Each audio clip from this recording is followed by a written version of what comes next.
Hello and welcome to Rise Up, the long play series where I take a tier 10 team to European glory in Football Manager 2021. This series is all about how I approach the long game, especially the lower leagues, and how I control the finances and the players. If you haven't already seen the first part, in that video I took control of Worcester Raiders as a Sunday League footballer and was eventually promoted as unbeaten champions. I didn't win any cups and I had struggles with finances. In fact, I finished the season with over £40,000 worth of debt. This was mainly caused by having loads of useless expensive staff and players which are just too expensive to get rid of. Feel free to watch part 1 to see how I got started. Anyway, let's move on to season 2021 to 2022. So here we are with this year's honours. We can see that, yes, I won the league once again. I did lose 2 games this time, so unfortunately it wasn't unbeaten, but I think I did pretty well. It did actually go down to the last game of the season with Quorn nearly taking the title, which would have been quite annoying because it would have been another season in this quite difficult league to get out of, I think. In terms of the other competitions, the FA Vars knocked out in the 6th round by Pickering Town. I think that was an away game and I just got unlucky with a red card here or there. And this other competition was just generally a competition I arrange at the start of every season just to earn some extra finances for the team.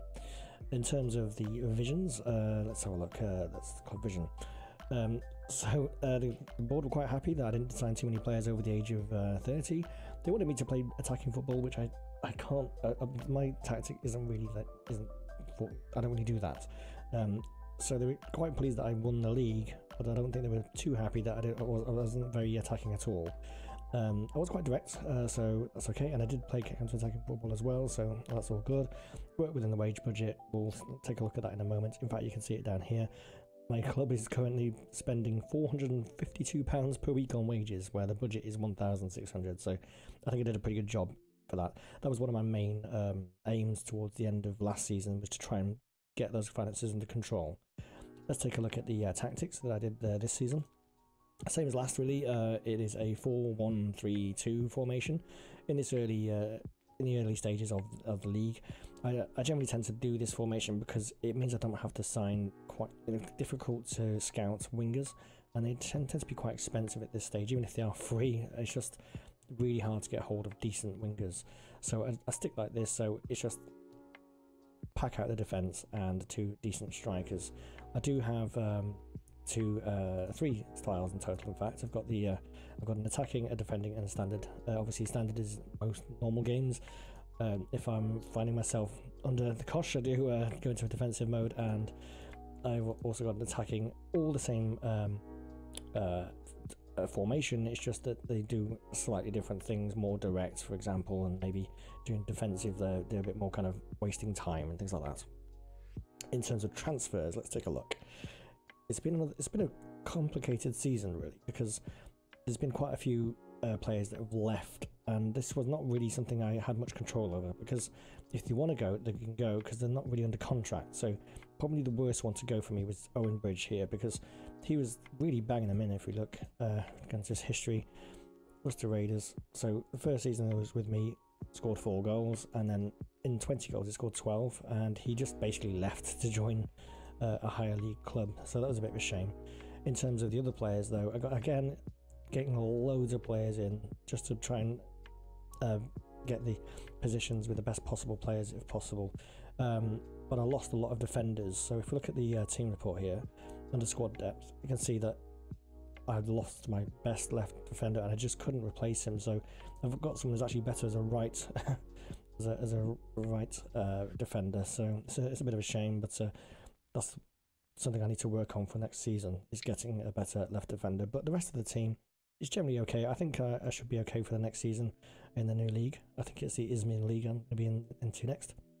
Yeah, my best player this season, I would say, probably this Leon Lobjoit. He scored 35 goals in 31 starts, 4 assists. Really, really good player. I just basically the direct type of football really suits his style of play, so no problems with him at all. Plays for nothing and is really cheap to keep going, so as long as I can keep him into the next season, I'm sure I'll have a good season. In terms of staff, it's been a really getting rid of every single member of the backroom staff that I can and keep it as cheap as possible. I managed to renegotiate my contract down to £30 a week, which which apparently that's part time. I mean, £30 a week is still, I don't know how many hours I'm doing, but it's not well paid. But it means that the finances are well under control now. I've only got one scout, one coach, one assistant manager, and well, that's it. I may get some more coaches in next season, but we'll just see. But at this level, there's not much point in coaching these players. I don't keep them for long enough, so I may as well just take a coach just to keep them fit for the next game, and that's pretty much about that. In terms of youth players, I mean, there's not really much to say here because last season I kept the youth players on, but I shouldn't really have done because they were getting paid £5 a week and they were rubbish, and so I've still got some of those left. These will be going. I'm not really too fussed about bringing youth players through at the moment because they're not really going to be at the club long enough, unless they're amazing, in which case, yeah, just let them go and not spend their £5 a week. And then finally, let's look at the finances. It has been a season of rebuilding. That was the end of last season. I was on £45,000 in debt towards the end. So I spent a lot of time, especially near the start of the season, really hammering away at the friendlies. If we have a look at the schedule here, you can see I played many friendlies, including the Crappy Cup.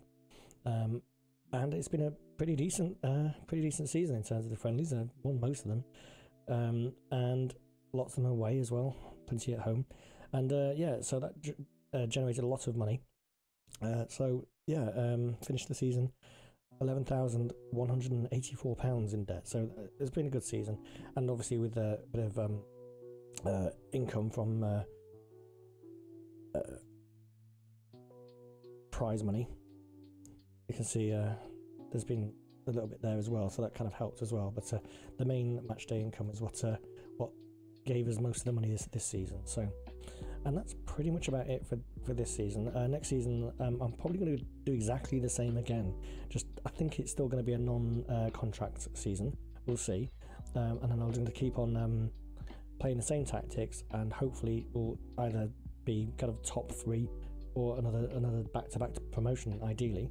But yeah, that's it for now. If you've got any queries or any issues or any questions about how I'm approaching this, then yeah, leave a comment below. Otherwise, I'll see you on the next video.